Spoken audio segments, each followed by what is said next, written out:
अगर गलती से भी कांग्रेस का विधायक, वैसे होने वाला नहीं है, लेकिन गलती से भी आ जाता है यहाँ पर, तो एक ईंट किसी के गांव में नहीं लगने वाली, ये समझ लेना। कि कार्तिक सिंह चौहान जो चुनाव लड़ने की पूर्ण तैयारियां पिछले 6 महीने से करते हुए नजर आ रहे हैं, उनको बीजेपी ने यहाँ पर झटका दिया।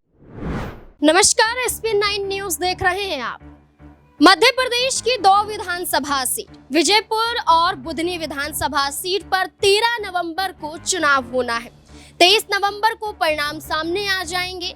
विजयपुर विधानसभा सीट के मुकाबले बुधनी विधानसभा सीट बड़ी रोचक देखी जा रही है, क्योंकि मुकाबला कड़ा है। जहां भारतीय जनता पार्टी है तो वहीं कांग्रेस पार्टी और समाजवादी पार्टी। त्रिकोणीय मुकाबला बुधनी विधानसभा सीट पर देखा जाएगा 13 नवंबर को। जीत किसकी होगी, जनता के वोटों के आधार पर तय किया जाएगा। लेकिन जहां भारतीय जनता पार्टी ने बुधनी विधानसभा सीट पर उम्मीदवार के रूप में फैसला लिया, तो वहीं भारतीय जनता पार्टी आपसी गुटबाजी में फंसती हुई दिखाई दी। कांग्रेस पार्टी के तहत देखा जाए तो कांग्रेस पार्टी के जरिए जीतू पटवारी एक बड़ा दावा करते हुए नजर आ रहे हैं कि शिवराज सिंह चौहान के बेटे कार्तिकेय सिंह चौहान को मौका ना देना, यही सबसे बड़ी गलती भारतीय जनता पार्टी की नजर आई है। क्योंकि शिवराज सिंह चौहान के चुनावी सफर की बात करें तो बुधनी विधानसभा सीट एक ऐसी विधानसभा सीट शिवराज सिंह चौहान के लिए बनी है जो मध्य प्रदेश में 3 से 4 बार मुख्यमंत्री की कुर्सी पर शिवराज सिंह चौहान काबिज हुए हैं। लगभग 5 से 6 विधानसभा का चुनाव खुद शिवराज सिंह चौहान ने बुधनी विधानसभा सीट से जीता है। और बुधनी विधानसभा सीट के आधार पर देखा जाए तो अल्पसंख्यकों की संख्या अधिक देखी जाती है और खुद शिवराज सिंह चौहान किरार समुदाय से आते हैं जो एक ओबीसी कैटेगरी में देखे जाते हैं। अब शिवराज सिंह चौहान के बाद खुद शिवराज सिंह चौहान ये चाहते थे कि उनके बेटे कार्तिकेय सिंह चौहान बुधनी विधानसभा सीट से चुनाव लड़े, लेकिन भारतीय जनता पार्टी ने विदिशा से पूर्व सांसद रमाकांत भार्गव को उपचुनाव में आगे कर दिया। रमाकांत भार्गव के खिलाफ न सिर्फ शिवराज सिंह चौहान के बेटे कार्तिकेय सिंह चौहान नजर आए, बल्कि रमाकांत भार्गव के खिलाफ पूर्व विधायक बीजेपी के राजेंद्र सिंह राजपूत भी दिखाई दिए। 2003 में भारतीय जनता पार्टी के टिकट से बुधनी विधानसभा सीट को राजेंद्र सिंह राजपूत ने जीता था। इसके बाद देखा जाए तो शिवराज सिंह चौहान के लिए इस विधानसभा सीट को राजेंद्र सिंह राजपूत ने खाली भी किया। इसके बाद लगातार बीजेपी चुनाव बुधनी विधानसभा सीट पर देखी गई, लेकिन राजेंद्र सिंह राजपूत का कहना था कि एक बलिदान मैंने शिवराज सिंह चौहान के लिए दिया था और वही बलिदान मैं उनके सुपुत्र कार्तिकेय सिंह चौहान के लिए देने के लिए तैयार था। लेकिन बीजेपी ने उससे पहले ही रमाकांत भार्गव का नाम आगे कर दिया। राजेंद्र सिंह राजपूत का कहना था कि कार्तिकेय सिंह चौहान वरना राजेंद्र सिंह राजपूत खुद चुनाव लड़ेंगे, लेकिन बीजेपी ने ना तो कार्तिकेय सिंह चौहान को आगे किया, ना ही राजेंद्र सिंह राजपूत को टिकट दिया, जिसके बाद नाराजगी बढ़ी। निर्दलीय चुनावी मैदान में उतरने का भी फैसला किया, लेकिन माहौल को संभाल लिया गया।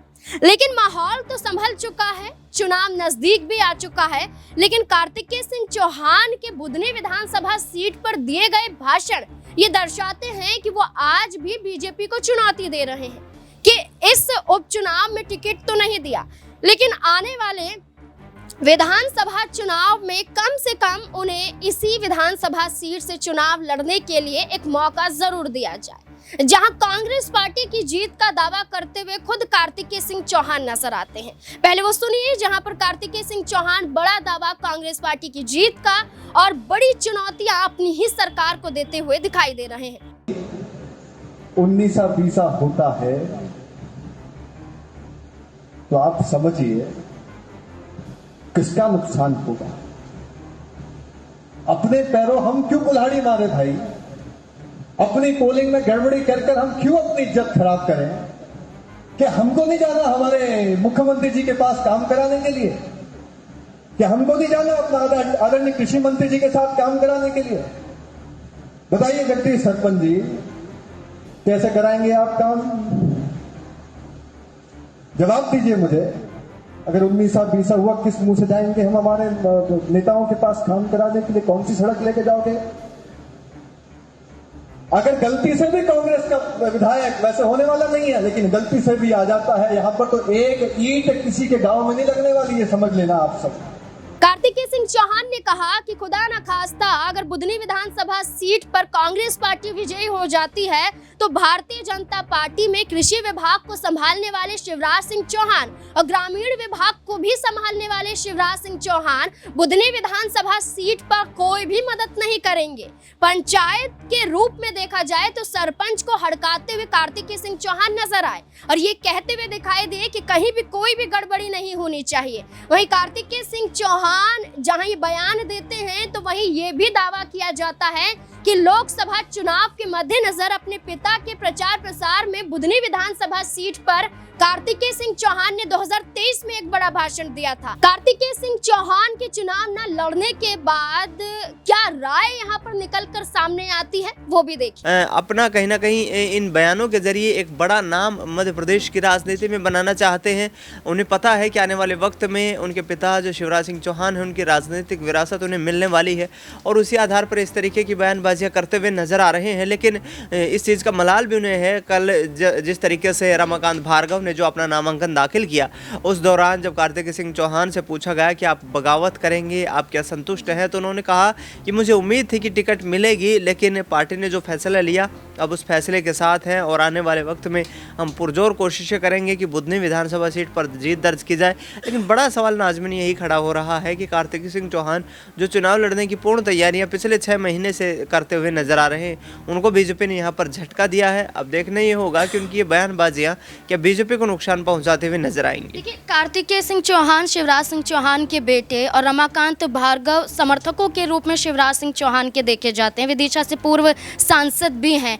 क्या चुनाव भारतीय जनता पार्टी को जिता पाएंगे? उम्र दराज हैं, राजनीतिक रूप से भी अनुभव ज्यादा है। अगर कार्तिकेय सिंह चौहान चुनाव नहीं लड़ रहे हैं, लेकिन अगर हम देखें बुधनी विधानसभा सीट के इतिहास के बारे में तो कांग्रेस पार्टी ने सबसे पहला यहाँ पर चुनाव जीता। इसके बाद देखा जाए तो 1997 कांग्रेस पार्टी की राजकुमारी सूरज कला यहाँ से चुनाव जीती थी। यह आखिरी चुनाव था कांग्रेस पार्टी के लिए, कोई महिला चेहरा यहाँ से चुनाव जीती थी। इसके बाद देखा जाए तो 1998 में कांग्रेस पार्टी यहाँ से चुनाव जीती। उसके बाद बीजेपी लगातार यहाँ से चुनाव जीतती हुई नजर आई। कुल मिलाकर 17 यहाँ पर चुनाव विधानसभा के हो चुके हैं, जिसमें से 11 बीजेपी और खुद 6 कांग्रेस पार्टी यहाँ पर चुनाव जीतती हुई नजर आई। अगर बीजेपी की बात करें तो बीजेपी के तहत शिवराज सिंह चौहान खुद यहाँ पर 5 से 6 बार विधानसभा का चुनाव जीतते हुए नजर आए। अब देखना होगा कि रमाकांत भार्गव का नाम तो बीजेपी ने आगे कर दिया, क्या नाम आगे करने के बाद कार्तिकेय सिंह चौहान को हटाने के बाद बुधनी विधानसभा सीट पर विजय हासिल करती हुई भारतीय जनता पार्टी इस बार उपचुनाव में नजर आएगी या फिर नहीं? आपको क्या लगता है बुधनी विधानसभा सीट को लेकर? अपनी राय कमेंट सेक्शन में जरूर दें। देखते रहें SPN9 न्यूज़। धन्यवाद।